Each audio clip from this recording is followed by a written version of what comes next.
আপনারা কি কখনো ভেবেছেন একটা কয়লা খনির ভেতরের পরিবেশ ঠিক কেমন হতে পারে? হ্যাঁ, ভিতরের পরিবেশ বলতে হয়তো অনেকের ভাবতে পারেন সেখানে কাজ করা প্রতিটা মানুষের বিপদের কথা বলতে চাইছি, কিন্তু এক্ষেত্রে তেমনটা ঠিক নয়। কখনো কি ভেবে দেখেছেন খনির ভিতরের মধ্যে কোনো মানুষ মারা গেলে তার সাথে ঠিক কী হয়? আদেও কি তার সে আত্মার মুক্তি ঘটে, নাকি চিরকাল বন্ধ থেকে যায় ভূগর্ভের ভেতরের সে বদ্ধ পরিবেশে? নমস্কার, আজ আমরা আপনাদের শোনাতে চলেছি লেখক শক্তিপদ রাজগুরুর লেখা ভৌতিক কাহিনী মৃত্যুপুরীর মাঝে। গল্পটি নবলোক প্রেস দ্বারা মুদ্রিত ও মনোজ বুক স্টল দ্বারা প্রকাশিত শ্রেষ্ঠ লেখকদের বিশ্বের সেরা ভূতের গল্প থেকে নেওয়া হয়েছে। আজ এই গল্পের সূত্রধার আমি জিষ্ণু। গল্পটি একক কণ্ঠে পাঠ করেছে সোমনাথ, প্রযোজনা করেছেন রাহুল এবং নির্দেশনা করেছেন স্বর্ণব। আজকের এই গল্পটি পুরোটি শুনুন। ভালো লাগলে ভিডিওটিকে একটি লাইক করবেন, শেয়ার করবেন আপনাদের সেই সমস্ত বন্ধুদের সাথে যারা গল্প শুনতে অনেক ভালোবাসেন, এবং চ্যানেলটিকে সাবস্ক্রাইব করে সবশেষে আপনাদের মূল্যবান মতামত আমাদের কমেন্ট বক্সে লিখে জানাবেন। চলুন আজকের গল্পটি তাহলে শুরু করা যাক। ধানবাদ মাইনিং কলেজ থেকে সদ্য পাশ করে যোগ দিয়েছে শিমুল ধাবা কলিয়ারিতে সরকারি ম্যানেজার হিসাবে। বলিষ্ঠ সাহসী তরুণ নিশীথ।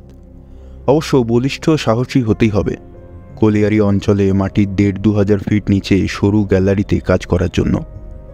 মাটির অতল থেকে বহু কষ্টে পরিশ্রমে জীবনের ঝুঁকি নিয়ে মানুষ টনটন কয়লা বের করে আনে। আগে এসব কলিয়ারি ছিল ব্যক্তিগত মালিকানায়, তখন বড় বড় কোম্পানিও কলিয়ারির ব্যবসা করত। পরে ওইসব কলিয়ারি জাতীয়করণ করা হয়। ব্যক্তিগত মালিকানায় তখন কলিয়ারির দেখভাল অনেক ক্ষেত্রে ভালো হতো না।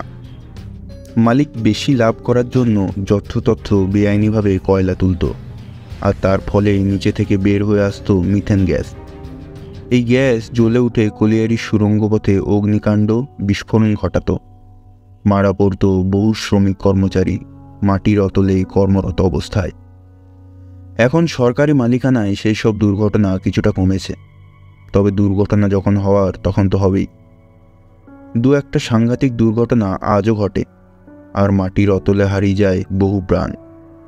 কারো দেহ মেলে, কেউ বা ওই ধসে পড়া সুড়ঙ্গের মধ্যে হারিয়ে যায়। তবু আবার কাজ চালু হয়। কিছুদিন বন্ধ থাকার পর ওই কলিয়ারি আবার মেরামত করে লাখ লাখ টাকার কয়লা তোলা হয়। শিমুল ধাওয়া কলিয়ারি বেশ বড়ই। এখানে মাটির নিচে দুটো কয়লা স্তরে কাজ করা হয়। একটা স্তর মাটির একটু নিচে, ওটাকে বলা হয় ইনক্লাইভ পিট। কয়লা ৪০ ফিটের ওই স্তরটা ঢালু হয়ে নেমে গেছে। কিছুটা পুকুরের মতো কেটে মাটির সামান্য নিচ থেকেই কয়লা পাওয়া যায় প্রচুর। আর দ্বিতীয় কয়লা স্তরটা আছে মাটির প্রায় ৭০০ ফিট নিচে। প্রায় ১,০০০ ফিটেরও নিচে অবধি কয়লা আছে এই স্তরে। এসব কয়লা বিশ্বমানের প্রথম শ্রেণীর কয়লা। তবে কোন প্রাগৈতিহাসিক যুগে প্রাকৃতিক বিপর্যয়ে এই কয়লা স্তরের জন্ম? এতদিন পর মানুষ উদ্ধার করছে নিজের প্রয়োজনে। কুয়োর মতো একটা গর্ত সোজা মাটির ৭০০ ফিট অতলে গিয়ে সেই কয়লা স্তরে পৌঁছেছে। একটা লোহার চাদর ঘেরা বড় বাক্স লিফটের কাজ করে। উপরে আসার এটাই একমাত্র পথ। নিচে বেশ কয়েক মাইল ধরে ১০ ফিট হাইটে সরু সুড়ঙ্গগুলো ছড়িয়ে রয়েছে। চারদিকে এর দামি কয়লা, কথায় বলে কালো হিরে। কয়েকশো মজুর এখানে ৩-৪টে শিফটে কাজ করে। আজ নিশীথের নাইট ডিউটি। শিমুল ধাওয়ার কাছে কিছু পাহাড়ও আছে, আর আছে একটি পাহাড়ি নদী। অন্য সময় ওতে বালির রেখায় পড়ে থাকে। এখন বর্ষাকাল, ভরা শ্রাবণ। আর কদিন ধরে এই দিকে চলেছে অবিরাম বৃষ্টি। পথঘাট জলে ভরে গেছে, আর পাহাড়ি নদীটা গেরুয়া ঢল বুকে নিয়ে যেন উন্মাদ হয়ে উঠেছে। শিমুল ধাওয়ার বুকে যেন আজ দুর্যোগের ছোঁয়া। নিশীথ আজ ডিউটিতে যাবে না ভেবেছিল, কিন্তু জরুরি মেরামতির কাজ করতে হবে সেই পিট হেডে। একটা পাম্প নাকি গড়বড় করছে, আর পাম্প বন্ধ হয়ে গেলে কয়েক ঘন্টার মধ্যে মাঠে জল নিচের সুড়ঙ্গগুলোকে ভাসিয়ে দেবে। ইলেকট্রিক লাইনও চলে যাবে, ডুবে যাবে কয়লা স্তর। কোম্পানির লাখ লাখ টাকার ক্ষতি হবে। এরপর প্রচুর সময় আর অর্থ লাগবে ওসব আগেকার অবস্থায় আনতে। তাই অনিচ্ছা সত্ত্বেও ওই বৃষ্টির মধ্যে বর্ষাতেই ছাতা নিয়ে নিশীথ এসেছে পিট গিয়ারে। নাইট শিফটের কয়েকশো শ্রমিক তখন নিচে নেমে গেছে। হিসাব মতো কয়লার পরিমাণ কেটে উপরে তুলে দিলে সেদিনের মতো তাদের কর্তব্য শেষ। তাই তারা আগেই নেমে বিভিন্ন গ্যালারিতে কোল কাটিং মেশিন দিয়ে কয়লা স্তর ফাটিয়ে কয়লা বের করছে। নিশীথ লিফটে ওই 700 ফিট নিচে গ্যালারিতে চলেছে। হাতে একটা ছড়ির মাথায় ছোট হাতুড়ি লাগানো। ওটা দিয়ে কলিয়ারির ওপরে চাতালে ঘা মেরে মেরে ওরা জানতে পারে কয়লা স্তর ঠিক মতো আছে কিনা।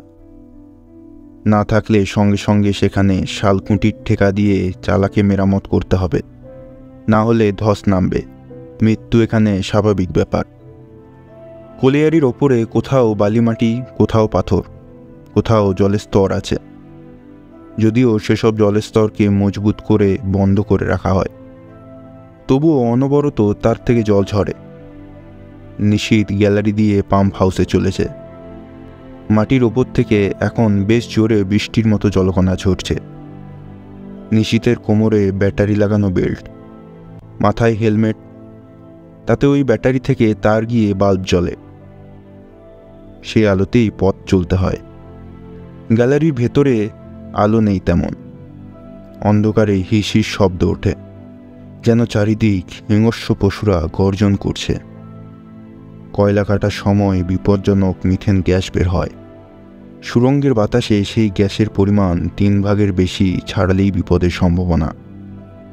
ওই গ্যাস সামান্য একটা ফুলিঙ্গের সংস্পর্শে এলেই প্রচণ্ড বিস্ফোরণ আর অগ্নিকাণ্ড। তাই নিশীথ ওই গ্যাস সম্বন্ধে সচেতন। মিথেন গ্যাস বাতাসের থেকে হালকা, তাই গ্যালারির ওপর দিকে জমে থাকে, আর কলিয়ারির কর্মীরা আঙুল দিয়ে তার উত্তাপ নিয়ে সাবধানও হতে পারে। পাশ দিয়ে ছোট লাইন পাতা, ওতে ছোট ছোট ট্রলিতে কয়লা বোঝাই করে কলিয়ারির ওই লিফটের কাছে আনা হয় উপরে তোলার জন্য। অনেকগুলো কয়লা বোঝাই টাপকে একসঙ্গে রেলগাড়ির মতো জুড়ে রোপের সাহায্যে টেনে আনা হয়। গুড়গুড় শব্দ ওঠে সেই গাড়িগুলোর, সঙ্গে চলে গ্যাসের হিসির শব্দ। পাশ দিয়ে কলকল শব্দে জলস্রোত বয়ে চলেছে। নিচের ট্যাঙ্কের মধ্যে জমা হচ্ছে সেই জল, আর 3-4টে বিশাল পাম্পে সেই জল বের করে আনা হচ্ছে ওপরে, না হলে সুড়ঙ্গ পথ জলে ডুবে যাবে। একটা পাম্প গড়বড় করছে, তাই চলেছে নিশীথ। এ যেন এক মৃত্যুপুরী। তবু কাজের বিরাম নেই। কিন্তু লোক কাটিং মেশিনে কয়লা কাটছে, বাকিরা সেগুলো টাবে ভরে উপরে পাঠাচ্ছে। 2-1টা আলো মিটমিট করে জ্বলছে সুড়ঙ্গের মধ্যে। ওই অবিরাম বৃষ্টির মতো সে আলোও যেন নিষ্প্রভ। নিশীথ অভ্যাস মতো গ্যালারির ওপর দিয়ে হাত তুলে বাতাসের উত্তাপ পরীক্ষা করতেই হঠাৎ চমকে ওঠে। তার হাতে যে বাতাস ঠেকছে তার উত্তাপ অনেক বেশি, কারণ মিথেন গ্যাসের পরিমাণ হঠাৎ বেড়ে গেছে। পদে পদে এখানে মৃত্যুর ছায়া। যে কোনো সময় মাথার চাল ভেঙে পড়তে পারে। বহু দুর্ঘটনাও ঘটে মৃত্যুও। তাই কোম্পানির মালিকরা বলে সুড়ঙ্গের মধ্যে বহু ভূত আছে, আর অনেক সময় সেই বিদেহী অতৃপ্ত আত্মার দল তাদের সংখ্যা বাড়াবার জন্য জ্যান্ত মানুষদের মেরে ফেলে। তাই অন্ধকারে গ্যালারিতে কেউ যায় না বড় একটা। ওরা বলে, সাবজি 30 নম্বর से 40 নম্বর গ্যালারি তক মত জানা, বহুত ভূত হ্যায় উধার। হাসে নিশীথ, বলে, ছাড়ো তো সব কথা। আজ সে নির্ভীক। মাটির অতলে মিথেন গ্যাসের মাত্রা হঠাৎ বেড়ে গেছে। ওদিকে পাম্পটাও কাজ করছে না, জলও অনেকটা বেড়ে গেছে। নিশীথের মনে হয় যে কলিয়ারির কাজ বন্ধ করে লোকজনদের যতটা পারে ওপরে তুলে দেবে। তারপর যদি মাইন্সে বিস্ফোরণ ঘটে, তার কিছু করার নাই। ওদিকে লাইনের উপর দিয়ে বেশ কিছু টাপ চলেছে। লোহার চাকা ঘষাতে মাঝখানে চাকার ঘর্ষণে অন্ধকারে স্ফুলিঙ্গ ওঠে। চমকে ওঠে নিশীথ। টাপ বন্ধ করো, হাট যাও। হঠাৎ অন্ধকারে টের পাওয়া যায় মানুষগুলোকে। ওদের দেখা যায় না, শুধু ওদের হেলমেটের আলোতেই ওদের অস্তিত্বের খবর দেয়। মিটারের দিকে চেয়ে চমকে ওঠে নিশীথ। মিথেনের পরিমাণ বিপদসীমার ঊর্ধ্বে উঠে গেছে। ওদিকে লোকগুলো গ্যালারির এদিক ওদিক কাজ করছে। চিৎকার করে ওঠে নিশীথ, রুক যাও, বন্ধ করো কাম, হুঁশিয়ার, গ্যাস জম গিয়া। শ্রমিকরা এবার গ্যাস জমে যাওয়ার কথায় চমকে ওঠে। গ্যাসের কি সর্বনাশা শক্তি তা ওরা জানে। নিশীথ চিৎকার করে, টব রোকো, আবি রোকো। আর আগেই যা ঘটার ঘটে গেছে। টাবগুলো লাইন দিয়ে চলেছে লিফটের দিকে। শিকল দিয়ে বেঁধে ওদের কৌশলে টানা হচ্ছে। মেশিন রুম অনেক দূরে, ওখানকার কেউ শোনেনি। তারা জানে না কলিয়ারির ওদিকে ওই গ্যাসের কথা। ওরা পুরো দমে ট্যাপগুলোকে নিয়ে চলেছে লাইনের ওপর দিয়ে। লাইনও ঠিকমতো রক্ষণাবেক্ষণ করা যায় না। আর টাবের চাকাগুলোও কোনোটা লুজ, কোনোটা বেশি টাইট। ফলে লাইন দিয়ে যাওয়ার সময় প্রচণ্ড শব্দ হয়, আর চাকার সঙ্গে লাইনের সংঘর্ষে আগুনের ফুলকি ওঠে। নিশীথ একা নয়, এবারও লোবাবরাও বিপদের সম্ভাবনা দেখে চিৎকার করে, টাব রুক দাও। আর সেই মুহূর্তে আগুনের একটা ফুলকি গ্যালারিতে জমে থাকা গ্যাস চেম্বারে ছিটকে পড়ে প্রচণ্ড বিস্ফোরণ ঘটায়।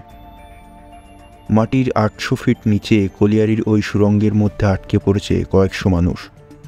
ধোঁয়া, ধুলো, কয়লা গুঁড়োর ঝাপটায় এদের দম বন্ধ হয়ে আসে। বিস্ফোরণ তখন পাতালপুরিতে উঠেছে, গুরু গুরু ধ্বনি, প্রতিধ্বনি। ওদিকে মাথার ক্যাবলাইটে দেখা যায় গ্যালারির সামনে ধসে পড়েছে কয়লা স্তূপ। ওদিকে যাওয়ার পথ নেই, অর্থাৎ লিফটের দিকে যাওয়ার পথ বন্ধ। আর বিজলি না থাকার কারণে নিচেই সব পাম্প অচল হয়ে গেছে। তাই জলের স্তর বেড়ে চলেছে। জল এসে ঢুকেছে আবদ্ধ সুড়ঙ্গের মধ্যে। দেখতে দেখতে হাঁটু ছাড়িয়ে যাচ্ছে সেই জল। এভাবে চললে কিছুক্ষণের মধ্যে সারা সুড়ঙ্গ জলে ভরে যাবে। ওদিকে সেই প্রচণ্ড অগ্নিশিখা গ্যাসের সংস্পর্শে এসে সর্বনাশা রূপ নিয়েছে। পাতালপুরীর অতলে চলেছে একটার পর একটা বিস্ফোরণ। যেখানে সেখানে ধসে পড়ছে গ্যালারির ছাদ। সব সুড়ঙ্গের পথই বন্ধ হয়ে গেছে। লিফটটাও ভেঙে চুরমার হয়ে গেছে। সারা গ্যালারিতে তখন ওপরের দিকে চলছে আগুনের তাণ্ডব। আর নিচে কলকল শব্দে কলিয়ারির জল এগিয়ে আসছে। অসহায় বন্দি মানুষগুলো তখন কোনো মতে গ্যালারির মধ্যে কিছু উঁচু জায়গায় ওঠার চেষ্টা করে। অন্ধকার পাতালপুরি, তার মধ্যে আটকে পড়েছে দুটো শিফটের কর্মীরা। ওই বিস্ফোরণে 2-4 জন মারাত্মক জখমও হয়েছে। অনেকেই ওই ধাবমান জলে তলিয়ে গেছে। কেউ জ্যান্ত পুড়ে মরেছে ওই আগুনে। মানুষ তবু বাঁচার জন্য শেষ মুহূর্ত পর্যন্ত লড়াই করে। গ্যালারিতে আটকে পড়া মানুষগুলো যেভাবে পারে ওপরের দিকে ওঠার চেষ্টা করছে। কতজন আটকে আছে কেউ জানে না। ক্যাব ল্যাম্পের আলোই ভরসা। তাই ওরা 2-3টে ক্যাব ল্যাম্প জেলে আতঙ্ক জড়ানো চোখে দেখছে চারিদিক। উদ্ধারের কোনো আশা নেই, হয়তো ডুবেই মরতে হবে সবাইকে। শোচনীয় সে মৃত্যু। কয়লাখনির ওপরে তখন ওই তুমুল দুর্যোগের মাঝেও প্রচণ্ড বিস্ফোরণের কম্পন ছড়িয়ে পড়ছে। ওই কলিয়ারির নিচে যাওয়ার পথও বন্ধ। মাটির অতল থেকে তখন ধরিত্রীর বুক চিরে দমকে দমকে উঠে আসছে আগুনের হলকা। নিচে জ্বলছে সেই পাতালপুরি, আর সে আগুনে পুড়ে শেষ হয়ে যাচ্ছে শ্রমিকদের দল। ওদিকে একটু পরে আগুনের লেলিহীন শিখা পিট মাউথ দিয়ে উঠে আসতে শুরু করলো। বাইরের জমা কয়লায় ওই আগুন লাগলে পুড়ে ছাই হয়ে যাবে। ভোলাটাইল কোলের আগুন সাংঘাতিক। তাই কলিয়ারি বাঁচাবার জন্য এবার ওপর থেকে পাহাড়ি নদীর জল নিচে ফেলা হচ্ছে। অর্থাৎ সারা কলিয়ারি সব গ্যালারিতেই তারা জল পূর্ণ করে দেবে, যাতে দামি কয়লা পুড়ে না যায়। পরে পাম্পের সাহায্যে মাসখানেক ধরে সেই জল বের করে তারপর আবার কাজ শুরু হবে। শ্রমিকরা আর্তনাদ করে, এমন করলে নিচে যারা আছে তারা তো ডুবে মরবে। পুলিশ দিয়ে উত্তেজিত জনতাকে থামিয়ে দেয় কলিয়ারি কর্তৃপক্ষ। বলে, যারা নিচে গেছে তারা মরে মরুক, কোটি টাকার কলিয়ারি তো বাঁচবে। চোখের সামনে বাইরের শ্রমিকরা দেখে একটা শিফটের শ্রমিক কর্মচারীদের শেষ করে দেওয়া হলো। সেই থেকে ওই শিমুল ধাওয়া কলিয়ারিতে একটা আতঙ্কের ছায়া জমাট বেঁধে আছে। কলিয়ারির অতল অন্ধকারেও আজও ঘুরে বেড়ায় সে বিদ্রোহী আত্মার দল। ওরা মাঝে মাঝে এমন বিপর্যয় ঘটায়। নিশীথ দেখছে ভয়াবহ সেই বিস্ফোরণ। ধসে পড়ছে গ্যালারির ছাদ, ধোঁয়া ধুলোয় দম বন্ধ হয়ে আসে। চিৎকার করে নিশীথ, গ্যাস গ্যাস, আগ, ভাগো জলদি ভাগো। বিকট চিৎকারে শ্রমিকরা চাইল নিশীথের দিকে। উত্তেজনায় তার নড়বার শক্তি নেই। ছিটকে পড়ে নিশীথ ওই গ্যালারির পাথরের ওপর। শ্রমিকরা এগিয়ে আসে, তাদের সঙ্গে নিয়ে আসা জল চোখে মুখে দিয়ে জ্ঞান ফেরায় নিশীথের। দেখছে নিশীথ, গ্যালারিতে কোনো আগুন নেই, কোনো বিস্ফোরণ ঘটেনি, যে যার কাজ করছে স্বাভাবিকভাবে। অবাক হয় নিশীথ, সব ঠিকঠাক আছে। তবে কি যেন দেখলাম। ওভারম্যান ত্রাণ সিং বলে, ছোটে সাহেব, ঠিক দেখা আপনি। 10 বরস আগে এই কলিয়ারিতে এক্সপ্লোশন হয়েছিল, পুরো গ্যালারি খতম হয়ে গেছিল, সব লোক মারা গেছিল। আজ সেই তারিখ। ওরা তাই আজও নতুন কেউ এলে তাকে সেই সর্বনাশা পরিবেশের ছবিটাই দেখিয়ে দেয়। নিশীথ শুনছে ওভারম্যানের কথা। এইখানে সেই রুদ্ধশ্বাস মৃত্যুলীলা হয়েছিল, মারা পড়েছিল কয়েকশো মানুষ। তারা আজও যেন এই অতল অন্ধকারে বিরাজ করছে। শিমুল ধাওয়া কলিয়ারির এই গল্প আগে শোনেনি নিশীথ, আজ তাই নিজের চোখে দেখছে। কে জানে সেই ঘটনার পুনরাবৃত্তি ঘটবে কিনা।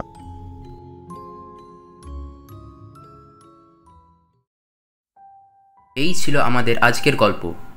গল্পটি ভালো লাগলে ভিডিওটিকে একটি লাইক, কমেন্টস ও শেয়ার করবেন।